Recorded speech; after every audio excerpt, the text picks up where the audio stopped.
ফ্রিজে দুটো কাঁচকলা পড়ে পড়ে নষ্ট হচ্ছিল, সেটার আজকে একটা গতি করে নিলাম। দেখুন ঝটপট করে সেটাকে বার করে কাঁচকলার কোপ্তা বানিয়ে নিলাম।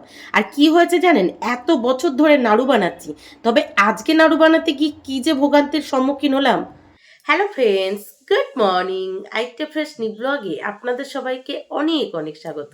কেমন আছেন আপনারা সবাই? আশা করি আপনারা সবাই অনেক ভালো আছেন। আমরাও আপাতত ভালো আছি আপনাদের আশীর্বাদে আর আমার গোপালের আশীর্বাদে। আর শনিবার ছুটির দিন আর ছুটির সকাল, আর এখন বাজে সকাল 9:20। তো চলুন আজকের ব্লগটি এখান থেকেই শুরু করি। তো প্লিজ ভিডিওটি না কেটে দেখতে থাকবেন আর আমার সঙ্গে থাকবেন। আজকে ছুটির সকাল হলে কি হবে, আজকে কিন্তু অনেক সকাল সকাল ঘুম থেকে উঠেছি, ওই সকাল 6টা নাগাদ। তবে অত সকাল সকাল ঘুম থেকে উঠেছে বলে এটা ভাববেন না যে সংসারের সমস্ত কাজবাজ গুছিয়ে নিয়েছি, তেমনটা কিন্তু একদমই না। ঘুম থেকে উঠে একবার এখানে বসেছি, সেখান থেকে উঠে আর এক জায়গায় বসেছি। এই করতে করতে যখন দেখি ঘড়িতে 8টা বাজে, তখন রান্নাঘরে গেছি। রান্নাঘরে গিয়ে গ্যাস ওভেনটা মুছে একদিকে 2 মেয়ে আর মিস্টার প্রতিদেবের জন্য ব্রেকফাস্টে প্রেশার কুকারে ফেনা ভাত বসিয়ে দিয়েছি, আর একদিকে আমডাল রান্না করে নিয়েছি। আর এই রান্নার ফাঁকে আমার জন্য 1 কাপ গরম জল করে তাতে অ্যাপেল সাইডার ভিনিগার মিশিয়ে নিয়ে নতুন ঘরের ব্যালকনিতে বসে খেয়েও নিয়েছি। তো আমডাল এখন রান্না হয়ে গেছে। তারপর ঘরে চলে এসেছি, দুষ্টু ঘুমাচ্ছিল, তাকে জবরদস্তি ঘুম থেকে তুলে বাসি ঘরের সমস্ত কাজবাজ গুছিয়ে নিয়ে এই যে আপনাদের সামনে চলে এসেছি। কালকে কি হয়েছে জানেন, ভিডিও এডিট করতে করতে আমি যখন ঘুমাতে গেছি তখন রাত্রি 2টোর কাছাকাছি বাজে, আর ততক্ষণ অবধি দুষ্টু আমার সাথে জেগেছিল। অত রাত করে মেয়ে ঘুমাতে গেছে, বুঝুন তাহলে। মা যতক্ষণ জেগে থাকবে ততক্ষণ ওর জেগে থাকতে হবে, মা কি করছে কি না করছে সেটা পাহাড়ে দিতে হবে। আর কালকে আমি কোনো ব্লগ করিনি, কালকে আমার শরীরটা ঠিকঠাক লাগছিল না। তো কালকে শুধু একটা রান্নার ভিডিও করেছি আর সেটাই আপলোড করেছি। আর পরশুদিন আমার শাশুড়ি মার মৃত্যুবার্ষিকী ছিল, যে ভিডিওটা করেছিলাম সেটাই আজকে আপলোড করব। তো সব মিলিয়ে চলুন সারাদিন দেখতে থাকুন আর আমার সঙ্গে থাকুন। গুড মর্নিং দুষ্টু। গুড মর্নিং মাম্মাম। Good morning. কি ঘুম হয়েছে দুষ্টু তোমার? ঘুম হয়েছে না মা জবরদস্তি ঘুম থেকে তুলেছে? তাই জবরদস্তি ঘুম থেকে তুলেছে? কি আর কতক্ষণ ঘুমাবে? অত রাত জাগার কি ছিল বলো? সকালে কি খাবে? দুধ কর্নফ্লেক্স না, আজকে ফেনা ভাত করেছি তোমার জন্য, দিদির জন্য আর বাবার জন্য। ঠিক আছে ঠিক আছে। দিদি জানো কোন সকালে ঘুম থেকে উঠেছে? আমার সাথে সাথে দিদি ঘুম থেকে উঠে গেছে। আমি, বাবা, দিদি আজকে অনেক সকাল সকাল ঘুম থেকে উঠেছি জানো। চলো ব্রেকফাস্টও দেবো, তার আগে চলো দাদুকে একটু হরলিক্স দিয়ে আসি। হ্যাঁ, এই যে শ্বশুর বাবার জন্য হরলিক্স রেডি করে নিয়েছি। আগের দিন কি হয়েছে জানেন, ওনাকে দুধ হরলিক্স দিয়েছি আর সেই দুধ হরলিক্স খেতে গিয়ে ওনার জিভ পুড়ে গেছে। তো আজকে হরলিক্সটা পুরো ঠান্ডা করে নিয়েছে, আর আজকে দুধের সাথে দিইনি, জল গরম করে তাতে হরলিক্স আর চিনি দিয়ে গুলিয়ে দিয়েছি। বুঝুন তাহলে, আমার শ্বশুর বাবা বাচ্চাদের থেকেও বাচ্চা হয়ে গেছে। মানে হরলিক্সটা দিয়েছি সেটা তো গরম, ঠান্ডা হোক তারপরে খাক না, সেই গরম গরম খাওয়া শুরু করেছে আর জিভ পুড়ে গেছে। পরে আমাকে বলছে কি হরলিক্স দিয়েছো, খেতে গিয়ে আমার জিভ পুড়ে গেছে। তাই আজকে পুরো ঠান্ডা করে তাই দিয়েছি। শ্বশুর বাবাকে হরলিক্স খেতে দিয়ে চলে এসেছি ঘরে, সবাই মিলে বসে পড়েছি একসাথে ব্রেকফাস্ট করতে। 2 মেয়ে আর মিস্টার প্রতিদেবকে দিয়ে দিয়েছি ফেনা ভাত আলু মাখা, আর মিস্টার প্রতিদেবকে সাথে দিয়ে দিয়েছি কাঁচা লঙ্কা আর কাঁচা পেঁয়াজ। আর দুষ্টু তো ফেনা ভাতের সাথে কিছু নেয় না। আর এইদিকে দেখুন আমার যা দিদির মা কাবলি ছোলার ঘুগনি করেছিল সেটা দিয়েছে, সেটাই আজকে আমি মুড়ি দিয়ে ব্রেকফাস্ট করব। দেখুন মিস্টার প্রতিদেবের গরমে কি অবস্থা হয়েছে, কটা দিন ধরে ওনার শরীরটা একদমই ঠিকঠাক নেই। তো এই যে ঘুগনিটা মাইমা রান্না করেছে দিয়েছে, সেটাও একটু সবাইকে দিয়ে দিলাম। আর পাশাপাশি আমার ব্রেকফাস্টে মুড়ি আর ঘুগনি নিয়ে দিলাম। আপনারা কে কে এরকম ব্রেকফাস্ট করতে ভালোবাসেন? ঋদ্ধিমান নাম কি? পুগলি না, ঋদ্ধিমান। ও ঋদ্ধিমান, আমাদের ছোট রাজকুমার। পুগলি ও ছোট রাজকুমার। ও দুষ্টু, তোমার ভাইয়ের নাম কি? পুগলি ছোট রাজকুমার। আর ভালো নাম কি? লিট্টিমান। কি নাম? লিট্টিমান। আর তুমি ওকে কি বলে ডাকো? বাবা কি বলে ডাকে? পুগলি বলে ডাকে। কি বলে ডাকে? পুগলি বলে ডাকে। আর তোমাকে কি বলে ডাকে? আমাদের পুগু বলে ডাকে। আর দিদিকে? পুগলি বলে ডাকে। আর দিদিকে? দিদিকে পুগলু বলে ডাকে। মিস্টার প্রতিদেবের দেওয়া 3 ভাই বোনের 3টে নাম। দুষ্টুকে ডাকে হলো পুকু, মামামকে পুকলু, আর এই যে ছোটটার নাম রেখেছে পুকলি। এই যে চলে এসছে আরেকজন। আচ্ছা তোকে তোর কাকা কি বলে ডাকে? পুচিং, পুকলু, পুকু আর পুকলি। কি ভালো নাম না তোর কাকার দেওয়া? বাবা বাবা বাবুকে তো বসে বলি না, বাবু বলে ডাকবে না, দাদাও বলছে বাবু বলে ডাকবে না। দাদাও বলছে পুগলি বলে ডাক। দাদা দাদা তোকে আমি মেরে ফেলবো। দেখ দাদাও বলছে পুগলি বলে ডাকে, দেখেছিস? তুই ওইটুকুনি মেয়ে হয়ে দাদার সাথে মারপিট করছিস? দেখো দেখো, তোমার ছোট বান্ধব দেখো দাদার সাথে মারপিট করছে। তোকে বলো না ওই যে নে ফেলে দিয়ে আয়, দে ফেলে দে ফেলে দে ফেলে দে, যে ওখান দিয়ে ব্যালকনি দিয়ে ফেলে দে, দে ফেলে দে, দে ফেলে দিয়ে আয় ওকে, দে ফেলে দে, যা ওকে ফেলে দিয়ে আয়, ফেলে দে। Ready ready go. না না ফেলিস না ফেলিস না ফেলিস না ফেলিস না। বাড়ির বাচ্চারা সব যখন এক জায়গায় হয়, বিশ্বাস করুন তখন মনে হয় না সেখান থেকে অন্য জায়গায় যায়।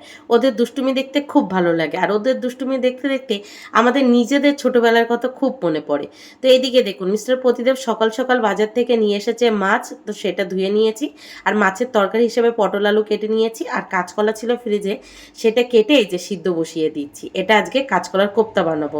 আর দুটো আলু ছুলে রেখেছি, ওটা পরে কাজে লাগাবো। আর এইদিকে দেখুন, রসুন কুচি, পেঁয়াজ কুচি, লঙ্কা কুচি আর কয়েকটা লঙ্কা কেটে নিয়েছি। তো চলুন ঝটপট করে এখন মাছটা ভাজতে বসিয়ে দিই। একদিকে মাছ ভাজা হবে, মাছ ভাজা হলেই এখানে আমি পটল আলু দিয়ে মাছের তরকারিটা বসিয়ে দেবো। ততক্ষণে প্রেশার কুকারে কাঁচকলা সেদ্ধটাও হয়ে যাবে, ওটা মেখে রেখে নিচে গিয়ে চান টান করে এসে গরম গরম ভাতের সাথে গরম গরম ভেজে নেব। বাপরে কি বিশ্রী গরম লাগছে, কি বিশ্রী গরম লাগছে। এই গরমের মধ্যে রান্নাঘরে গিয়ে রান্না করাই যাচ্ছে না। কি আর করা যাবে, তবুও তো রান্না করতে হবে। তো সকালের পর্ব শেষ, গেছি এখন দুপুরের পর্বের জন্য রান্নাঘরে রান্না করতে। তবে দুপুরের পর্বের কিছু রান্না সকালেই করে নিয়েছি, যেমন আমডাল করে নিয়েছি, সাথে করে নিয়েছি আমের চাটনি। এখন শুধু ওই কাঁচকলা সিদ্ধ বসিয়েছি, ওটার কোপ্তা ভাজা করব। মানে কোপ্তা বানিয়ে রান্না করব না, শুধু কাঁচকলার কোপ্তা করব আর পটল আলু দিয়ে মাছের তরকারি করব। বাবা, এই দুটো রান্না হলে যেন বেঁচে যায়। ও হ্যাঁ, মেন জিনিসটাই তো হয়নি, ভাত বসানো হয়নি এখনো। তো এই দুটো রান্না করে ভাত বসিয়ে তারপর দুই মেয়েকে সাথে নিয়ে নিচে যাব, অল্প কিছু কাচাকুচি করব, দুই মেয়েকে চান করিয়ে ওপরে আস্তে আস্তে ভাতটাও হয়ে যাবে, তাই না? আর এইদিকে দেখুন, আপনাদেরকে এটা দেখানোর জন্য মেনলি এখানে আসা। দেখুন আমের আঠিটা কতটা পাতলা, মানে আমের চাটনির জন্য যে আমটা কেটেছি দেখুন কি পাতলা। আমি প্রথমে ভাবছি এর কি আটি নেই, তারপরে দেখি এরকম পাতলা আটি। দেখুন, এ আর কোথাও গড়াগড়ি খাবে না, আমে দুধে মিশে গেলেও এটা কোথাও গড়াগড়ি খাবে না, আর কোথাও গড়াগড়ি খেলেও একে দেখা যাবে না। দেখুন, সবার জীবনে এরকম হয়ে থাকতে হবে যাতে কেউ খুঁজে না পায়। থাকবো কিন্তু কেউ খুঁজে পাবে না, এরকম আর কি, তাই না? দেখুন বিশ্রী গরম লাগছে, তবে এখানটা এসে বসেছি, হালকা হাওয়া বইছে, মানে হাওয়া আসছে প্রাকৃতিক, খুব ভালো লাগছে। আর ঘরে মিস্টার প্রতিদেব ঘুমাচ্ছে, মাম্মাম বসে আছে, আর দুষ্টু একদম লাউডে দিয়ে ছোটা ভীম দেখছে। ঘরে যাওয়ার চান্সই নেই, মাথা পুরো ধরে যাবে। মাছের তরকারি প্রায় হয়ে গেছে, এদিকে কাঁচকলাটাও সিদ্ধ হয়ে গেছে। প্রেশার কুকার থেকে জল ঝরিয়ে একটা বাটিতে তুলে নিয়েছি। আর এইদিকে দেখুন, দুটো যে কাঁচা আলু রেখেছিলাম, সেই আলু দুটো এখন কদুকচ করে নেব। আর আলু দুটোর কিন্তু আমি পুরোপুরি ছোকলা ছুলিনি, একটু একটু ছোকলা রেখে দিয়েছি। আর হ্যাঁ, আপনারা যদি কেউ চান কাঁচা আলুর পরিবর্তে সেদ্ধ আলু দেবেন, সেক্ষেত্রে কিন্তু এই পকোড়াটা অতটা বেশি মুচমুচে হবে না। তো যাই হোক, এবার এখানে একে একে বাদবাকি সবজিগুলো অ্যাড করে দেবো। যেমন দিয়ে দিলাম রসুন কুচি, এখন দিয়ে দিচ্ছি পেঁয়াজ কুচি, লঙ্কা কুচি, সাথে দিয়ে দেবেন একটু আদা কুচি। বিশ্বাস করুন আজকে ঘরে আদা কুচিটা ছিল না, সেই জন্যই এখানে অ্যাড করিনি। এর সাথে যদি একটু আদা কুচি দেওয়া হতো, সেটা খেতে আরও বেশি ভালো লাগতো। এবার একে একে গুঁড়ো মশলাগুলো অ্যাড করে দেবো। সবার প্রথমে দিয়ে দেবো স্বাদ অনুসারে লবণ, হাফ টেবিল চামচের একটু কম হলুদ গুঁড়ো, হাফ টেবিল চামচ জিরের গুঁড়ো, আর সাথে সাথে দিয়ে দেবো 3 টেবিল চামচ কর্নফ্লাওয়ার। আপনারা কর্নফ্লাওয়ার পরিবর্তে কিন্তু ময়দা বা চালের গুঁড়ো ব্যবহার করতে পারেন, তবে কর্নফ্লাওয়ারটা দেওয়াটাই বেস্ট আমার যেটা মনে হয়। তারপর সমস্তটা খুব ভালোভাবে মেখে নেব। এখানে যদি আপনারা কিছু গুঁড়ো মশলা অ্যাড করতে চান, সেটাও করতে পারেন। এছাড়াও আপনারা যদি চান এখানে টমেটো কুচি অ্যাড করবেন বা ধনেপাতা কুচি অ্যাড করবেন, সেটাও কিন্তু করতে পারেন। আমি এখানে বসে বসে ওই যে কাঁচকলার কোপ্তার ব্যাটারটা মাখছিলাম, আর শ্বশুরবাবা এসে হাতে ধরিয়ে দিল একটা চকলেট, আর উনি দেখুন মিষ্টি খাচ্ছে। তাই আমি বলছিলাম মিষ্টি আর নেই, বললো না নেই, একটাই ছিল, সেটাই উনি খাচ্ছে। ফাইনালি রান্নাবান্না কমপ্লিট করে, রান্না করার পর রান্নাঘরে যে সমস্ত কাজবাজগুলো থাকে, সেই কাজবাজগুলো গুছিয়ে ঘরে এসে ঘর বারান্দা ঝাড়ু দিয়ে ঘর বারান্দা মুছে দুই মেয়েকে সাথে নিয়ে নিচে গেছি। সবার প্রথমে দুই মেয়েকে চান করিয়ে ওদেরকে ওপরে পাঠিয়েছি, তারপর অল্প কিছু কাচাকুচি করে সেই জামা কাপড়গুলো মেলে দিয়ে নিজে চান করে ওপরে এসেছি। ওপরে এসে রেডি হয়ে গোপালের পুজোও দিয়ে নিয়েছি।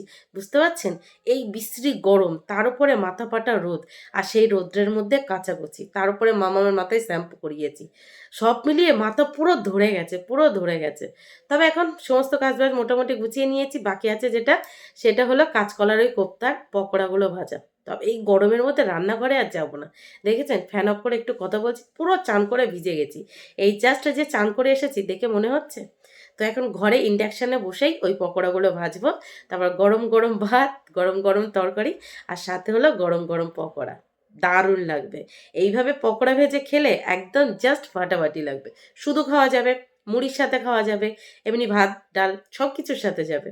তো ভাত বকবো না, ফ্যানটা অন করব, ইন্ডাকশানটা রেডি করব, পকোড়াগুলো ভাজবো, দুই মেয়েকে খেতে দেবো, সাথে মিস্টার প্রতিদেবকেও খেতে দেবো, নিজেও খাবো। তারপরে আবার কি, খাওয়া দাওয়ার পর যে সমস্ত কাজবাজগুলো থাকে সেগুলো গুছিয়ে একটু ঘুমাবো। কারণ আজকে অনেক সকাল সকাল ঘুম থেকে উঠেছি, একটু না ঘুমালেই নয়। আর এখন জানি না কেন শরীরটা সবসময় যেন কেমন দুর্বল দুর্বল লাগে, মাঝে সাঝে একটু ঘুমাতে হয়। তো ঘুমিয়ে তারপরে উঠে যা যা করবো, ওই যে দুষ্টুর জন্য নারকেল তুলে রেখেছি, নারকেলের নাড়ু বানাতে হবে, সেটা ভিজিয়ে রাখবো, সব মিলিয়ে প্রচুর কাজ আছে। তো এই যে ঘরের মধ্যেই কাঁচকলার কোপ্তাগুলো ভাজতে বসে পড়লাম। এই গরমের মধ্যে রান্নাঘরে কি আর ভাজতে ইচ্ছা করলো না, কি সুখ না, চাইলে যেখানে খুশি সেখানে বসে এই কাঁচকলার কোপ্তাগুলো ভাজা যাবে।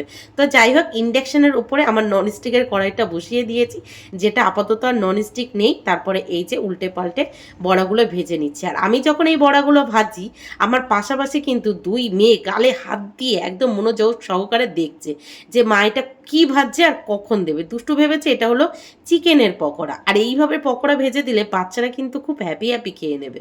আপনারা যে কোনো সবজি দিয়েও যদি এইভাবে তেলে ভেজে দেন, বাচ্চারা খেয়ে নেবে। দেখুন দুই মেয়ের পাশাপাশি মিস্টার প্রতিদেবের অবস্থা দেখুন, যেই মোবাইলটা ধরেছি সাথে সাথে নিজের হাতের মোবাইলটা নিচে রেখে দিয়েছে। তো আমার প্রথম ব্যাচের পকোড়া ভাজা হয়ে গেছে, চলুন মাম্মামকে দিয়ে দিই। মাম্মাম এই টাইপের খাবার খেতে খুব পছন্দ করে, আর দুষ্টু পছন্দ করে, কিন্তু ওই ভিতরে যেহেতু ঝাল দেওয়া থাকে সেই জন্য ঠিকঠাক করে খেতে পারে না, তাই বলে ছাড়ে না। দেখুন দিব্যি খাচ্ছে, কত হ্যাপি হ্যাপি। মিস্টার প্রতিদেবকেও দিয়ে দিলাম, সে বললো দারুণ হয়েছে, কিন্তু একটু ঝোল করলে ভালো হতো। আমি বললাম ঝোল ছাড়ো তো, এইভাবে ভাজা দিয়ে ভাত খেতে আরও বেশি ভালো লাগে। তো এই যে সমস্ত বড়াগুলো ভেজে নিয়েছি, তবে যতটা ব্যাটার মেখেছিলাম পুরোটা ভাজেনি, কিছুটা রেখে দিয়েছি। তো এই কাঁচকলার কোপ্তার পাশাপাশি দেখুন আজকে কি কি রান্না করেছি। এই যে একদম অল্প তেল মশলায় পটল আলু দিয়ে মাছের ঝোল করেছি, আর পাশাপাশি করেছি পাতলা মুসুরির ডাল, আর পাশাপাশি আছে আমের চাটনি, যেটা আজকে গুড় দিয়ে রান্না করেছি। চিনি দিয়ে রান্না করলে অন্য একটা কালার আসতো, গুড় দিয়ে করেছি বলে কেমন একটা কালার এসছে। তো এই যে আমি শুধু এই বড়া ভাজা দিয়ে আর মাছ ভাজা দিয়ে ভাত খাবো। এই বিশ্রী গরমের মধ্যে আমার আর ওই ঝোলের তরকারি খেতে ভালো লাগছে না। আচ্ছা আপনারা কি কেউ আছেন আমার মধ্যে এরকম শুকনো শুকনো খাবার খেতে পছন্দ করেন? এদিকে মিস্টার প্রতিদেবের সামনে সমস্ত তরকারি দিয়ে দিয়েছি, আমি বললাম নিজে তুলে খাও আর দুই মেয়েকেও দিয়ে দাও, আমি একটু শান্তিতে আমার পছন্দের খাবার পেয়েছি, সেটা দিয়েই ভাত খাই। তো চলুন ঝটপট করে খেয়ে নিই। হ্যালো দুষ্টু, গুড ইভিনিং। কোথায় যাচ্ছ তুমি? কোথায় যাচ্ছ? কার সাথে যাচ্ছ? বাবার সাথে যাচ্ছ? তাই? আচ্ছা এনো হাতে এরকম করো তো, এটা না, এটা না, ব্যাগে রেখে দাও। নাও নাও নাও, এটা নেবে না? তুমি তো বললে দুটো চকলেট দাও। নাও নাও নাও, কিছু বলবো না, নাও, গুড গার্ল। ও ব্যাগে ঢুকিয়ে দেবো? আচ্ছা নাও, ব্যাগে ঢুকে দিয়েছি। টাটা। দুষ্টুমি করবে না, ভালোভাবে পড়বে কিন্তু গিয়ে, ঠিক আছে? চলো। দেখুন চোখ মুখের কি অবস্থা হয়েছে, বাপরে। দুপুরে খাওয়া দাওয়ার পর যে সমস্ত কাজবাজগুলো থাকে, যেমন থালা বাসন মাজা, ঘরের এঁঠোটা মোছা, জামা কাপড়গুলো তোলা, সেগুলো করে একটু শুয়েছি। আর দুপুরের খাবার খেতে খেতে তো বিকাল হয়ে গেছে। আপনারাও তো জানেন ছুটির দিনগুলোতে একটু খেতে খেতে দেরি হয়ে যায়। আর সকালে যেহেতু আজকে সবাই ভারী ব্রেকফাস্ট করেছে, ওই যে ফেনা ভাত খেয়েছে, আমি তো ঘুগনি দিয়ে মুড়ি খেয়েছি, তবুও দুপুরে খেতে খেতে অনেকটাই দেরি হয়ে গেছে। আর ঘুমিয়েছি, আর ঘুমাতে ঘুমাতেই দেখি সন্ধে হয়ে গেছে। তাড়াতাড়ি করে উঠে দুষ্টুকে রেডি করে দিয়েছি, সে বাবার সাথে পড়তে চলে গেছে। আর আমি তারপর ঘর বারান্দাটা ঝাড়ু দিয়ে সন্ধেবাতি দেখিয়ে এই বসেছি। মিস্টার প্রতিদেব দুষ্টুকে ছেড়ে আসলে রান্নাঘরে যাবো, একটু চা বানাবো। আর দেখেছেন মানে ঘুম ঘুম চোখে আবার উঠে পড়েছে, মানে শুয়েছি আবার সাথে সাথে উঠে যেতে হয়েছে, সেই জন্য চোখগুলো ফোলা ফোলা লাগছে। কি বিশ্রী গরম পড়ছে, বাপরে। গরমটা যেন আর নেওয়া যাচ্ছে না, গরমটা জাস্ট নেওয়া যাচ্ছে না, পুরো আশপাশ করছে। আর বেশি কষ্ট হচ্ছে মামামের, ও চুলটা যেহেতু অনেকটাই বড় হয়ে গেছে, ও গরমটা জাস্ট সহ্য করতে পারছে না। একবার এখানে যাচ্ছে, এখান থেকে ওখানে বসতে, এই করছে ওই করছে, ওকে দেখে খুব কষ্ট লাগছে। তো ভাবছি রথের দিন মামামের চুলগুলো কেটে দেবো। কারণ রথের দিন চুল কাটা নাকি ভালো, চুল নাকি আর ভালো গোছ হয় আর তাড়াতাড়ি লম্বা হয়, সেই জন্য রথের দিনের অপেক্ষা করছি। তো যাই হোক, আসুক মিস্টার প্রদীপ, তারপর যাবো রান্নাঘরে। এই বিশ্রী গরমের মধ্যে দেখি উনি চা খাবে না অন্য কি খাবে, যেটা খাবে সেটা বানিয়ে দেবো। আমার না একটু চায়ের নেশা হয়ে গেছে, সন্ধ্যাবেলা হলে একটু লিকার চা না খেলেই নয়, তো একটু হলেও খেতে হবে, না হলে মাথাটা পুরো ধরে থাকে। কি আর করা যাবে, চাখোর হয়ে গেছি, চাখোর। যারা বিড়ি খায় তাদের বলে বিড়িখোর, যারা কি বলে নেশা করে তাদের বলে নেশাখোর, আর আমি চাখোর হয়ে গেছি, মানে চায়ের প্রতি নেশা হয়ে গেছে, তাই আমি চাখোর। মিস্টার প্রতিদেব দুষ্টুকে টিউশন ছেড়ে বাড়ি আসার আগে আগেই আমি রান্নাঘরে গিয়ে চায়ের জল বসিয়ে দিয়েছিলাম, তবে তাতে চিনি বা চা পাতা কিছুই দিইনি। উনি বাড়ি এসে বলছে টক দইয়ের লস্যি খাবে, চা খাবে না। এই গরমের মধ্যে তার চা খেতে একদমই ইচ্ছা করছে না। তো তাড়াতাড়ি করে ফ্রিজ থেকে টক দই বার করে নিয়ে নিলাম মিক্সার জারে, তাতে দিয়ে দিলাম চিনি, বিট লবণ আর একটু এই যে লেবুর রস, সাথে একটু বরফও দিয়ে দিলাম। ফ্রিজে জল রাখা ছিল না, তো বাধ্যতামূলক বরফ দিতে হলো। তারপরে এই যে মিক্সারে খুব ভালোভাবে গ্রাইন্ড করে নিলাম, তারপর দুটো কাচের গ্লাসে ঢেলে নিলাম। এবার ঝটপট করে মিস্টার প্রতিদেব আর মাম্মামকে দিয়ে দেবো, আর দুষ্টু টিউশন থেকে বাড়ি আসলে তখন ওকে দিয়ে দেবো। আর আমি আমার জন্য দেখুন কি বানিয়ে নিয়েছি, আদা তেজপাতা দিয়ে কড়া করে লিকার চা। চায়ের নেশা হয়ে গেছে, তো ওই যে আপনাদেরকে বললাম আমি ইদানিং চাখোর হয়ে গেছি। সন্ধেবেলা যদি 1 কাপ লিকার চা আমি না খাই তাহলে আমার মাথা যন্ত্রণা শুরু হয়ে যায়। মাথা যন্ত্রণার একমাত্র ওষুধ হলো এই আমার 1 কাপ লিকার চা। দেখুন চা খেয়ে মামামকে পড়িয়ে উঠতে না উঠতে দুষ্টু টিউশন থেকে বাড়ি চলে এসেছে, আর এসেই দেখুন দাদুর সাথে দুষ্টুমি শুরু করে দিয়েছে। দেখেছেন, ওর ঠাকুমার গলায় যে মালাটা ছিল সেই মালাটা খুলে ওর দাদুকে পরিয়ে দিচ্ছে। আমি দুষ্টুকে বকছি দেখে ওর দাদু আবার উল্টে আমাকে বকে দিচ্ছে যে পড়াচ্ছে পড়াক না, তোমারও তো কি হচ্ছে, তুমি যে কাজ করছো সেই কাজ করো। তো দেখুন ওর দাদুর গলায় মালা পরিয়ে দিয়ে ওর দাদুর এবার নজর উতরে নিল। তারপর এই যে কত আদর করে দিচ্ছে, আমি কিন্তু পাশাপাশি বকছি, আমার কথা শুনছেই না। তারপর দাদুর গলার মালা ও একসাথে পড়তে চাইছিল, সেটা তো আর হলো না। তারপর পুরোপুরি খুলে নিল, খুলে আবার কি মনে হলো, আবার দেখুন দাদুর গলায় পড়ে দিচ্ছে। কি খেলা পেয়েছে, যখনই ওর দাদুকে ফ্রি পাবে তখনই ওর দাদুর সাথে এখন এই দুষ্টুমি করতে শিখে গেছে। আর ওর দাদু এটা বসে বসে খুব মজা নেয়। আমি যদি বকি ওকে, ওর দাদু আমাকে উল্টে বকে দেয়, বলে ও আমার সাথে যা করছে করুক, তুমি কিছু বলবে না। সেই জন্য আমি আর কিছু বলি না ভাই, ওদের মতো ওকে ছেড়ে দিলাম। তারপরে চলে এলাম এই যে আবার রান্নাঘরে, কালকে যে নারকেলটা ছাড়িয়ে রেখেছিলাম তার গতি করার জন্য। দুষ্টু টিউশন যাওয়ার পরপরই এই যে জল দিয়ে একটু ভিজিয়ে রেখেছিলাম, ভালোভাবে একটু হয়েছে। তো যাই হোক, এটা এবার মিক্সার জারে নিয়ে নেব, নিয়ে খুব ভালোভাবে পেস্ট করে নেব। কি জানি এটা দিয়ে নাড়ু হবে কিনা, এর আগে আমি কতবার নাড়ু বানিয়েছি, বিশ্বাস করুন এইবার যে এত ভোগান্তির সম্মুখীন হয়েছি এরকম কোনোবার হয়নি। তো খুব ভালোভাবে মিক্সার জারে পেস্ট করে নিয়েছি, দেখলাম খুব ভালোভাবে পেস্ট হয়েছে। এবার তারপরে এর ভিতরে দিয়ে দিলাম চিনি। এবার যে কড়াইতে করব বলে আমি ঢেলে নিয়েছিলাম সেটা ইন্ডাকশনে বসানোর পর দেখি আর হচ্ছে না। তারপরে আবার কি করব, অন্য একটা কড়াইতে নামিয়ে নিয়েছিলাম। তার আগে দেখুন যে নারকেলটা পেস্ট করে নিয়েছি তার ভিতরে চিনিটা দিয়ে খুব ভালোভাবে মিশিয়ে নিয়েছি। তারপরে কড়া চেঞ্জ করে নিয়ে এই যে ইন্ডাকশনের উপরে বসিয়ে দিয়েছি। বিশ্বাস করুন যে পরিমাণের গরম পড়ছে, এই গরমের মধ্যে রান্নাঘরে গিয়ে এই নাড়ু বানানোর বিন্দুমাত্র ইচ্ছে আমার হচ্ছিল না। আর তা বাদেও ঘরে বসেছি এই কারণে মামাম করতে চাইছিল। মামাম রান্না করতে খুব ভালোবাসে, তো আমি চেষ্টা করি মাঝে মাঝে ছোটোখাটো কোনো জিনিস বানানোর থাকলে ঘরে করার, আর সেটা মামামকে ছেড়ে দেওয়া। দেখুন কি সুন্দর মেয়ে আমার নাড়ু বানাচ্ছে। মামাম রান্না বান্না করতে খুব ভালোবাসে, সাথে ঘরের কাজবাজ করতেও। দেখেছেন কত মনোযোগ সহকারে নাড়ুটা রেডি করছে। তো এই যে নাড়ুটা পাক দেওয়া হয়ে গেছে, আমি নাড়ু পাকাতে বসে পড়েছি, আর আমার সাথে সাথে মামামও বসে পড়েছে। আর আমার আর মামামের দেখা দেখি দুষ্টুও চেষ্টা করছে, কিন্তু এতটা গরম দুষ্টুও সেটা করতে পারলো না। যেই নারকেলটা হাতে নিয়েছে দেখুন ওর হাতে গরম লেগে গেছে আর ও রেখে দিয়েছে। তারপরে আমি আর মাম্মাম বসে বসে এই যে সবগুলো নাড়ু বানিয়ে নিয়েছি। আর এই নাড়ু বানাতে বানাতে কটা বেজে গেছে জানেন, 12টা 10-এর কাছাকাছি বেজে গেছে। আর আমার হাতের অবস্থা কি হয়েছে দেখুন, পুরো পুড়ে গেছে, পুরো পুড়ে গেছে। তো যাই হোক, এখন ঝটপট করে এই নাড়ুগুলো রেডি করে 2 মেয়েকে খেতে দিতে হবে, তারপর নিজে খাওয়া, তারপরে ভিডিও এডিটিং, সব মিলিয়ে বুঝতে পারছেন আজকে কত রাত হয়ে যাবে। এখন 12টা 6 বাজে, এখনো গুচ্ছের কাজ পড়ে আছে। তবে মিস্টার প্রতিদেব এখনো নাক ডেকে ঘুমাচ্ছে। সব মিলিয়ে চলুন আজকের ব্লগটি এই পর্যন্তই। মাথা ধরে গেছে, তার উপরে কোমর প্রচণ্ড যন্ত্রণা করছে। দেখা হচ্ছে কাল সকাল থেকে।